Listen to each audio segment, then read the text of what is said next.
Minyak dan gas bumi merupakan hasil dari proses makhluk hidup purbakala yang mati dan terkubur selama berjuta-juta tahun.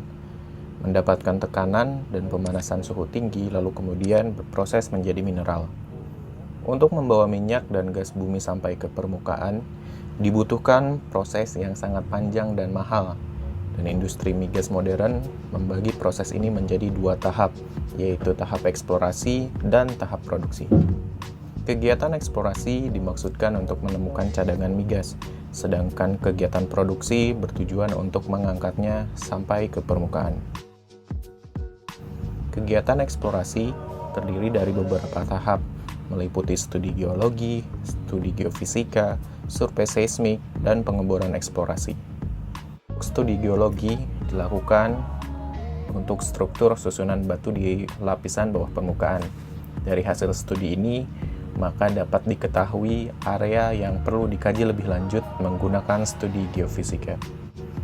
Studi geofisika bertujuan untuk mengetahui sifat fisik batuan, mulai dari permukaan hingga kedalaman beberapa kilometer di bawahnya. Metode yang paling banyak digunakan untuk mengetahui sifat fisik batuan adalah dengan survei seismik. Melalui survei seismik, keadaan di bawah tanah dapat direkonstruksi menjadi gambar 2 dimensi maupun 3 dimensi.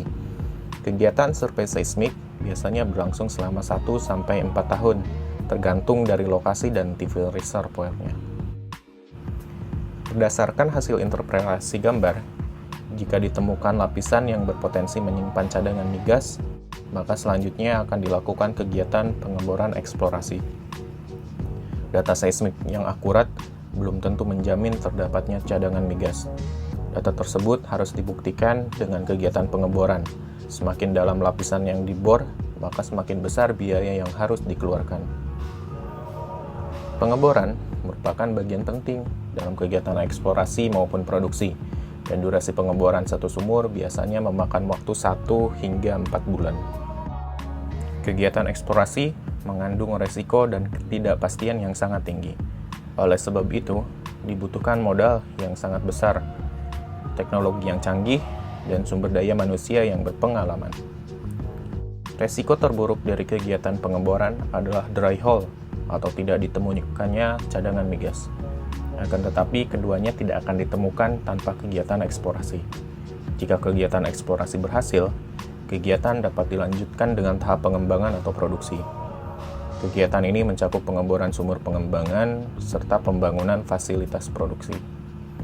Kegiatan produksi mengangkat minyak dan gas bumi ke permukaan. Aliran migas akan masuk ke dalam sumur, lalu dinaikkan ke permukaan melalui tubing.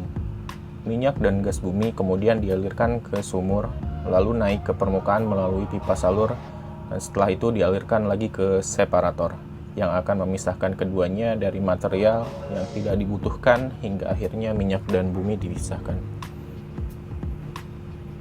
Minyak dialirkan menuju tangki pengumpul, sedangkan gas dialirkan melalui pipa kepada konsumen. Proses pengangkatan ini dapat memanfaatkan tekanan alami atau menggunakan metode pengangkatan buatan. Kegiatan eksplorasi dan produksi migas memakan waktu serta proses yang sangat lama. Minyak dan gas bumi yang sekarang kita nikmati merupakan hasil dari eksplorasi dan produksi selama puluhan tahun. Tentu, semua ini dilakukan untuk menjamin ketersediaan minyak dan gas bumi bagi masa depan Indonesia.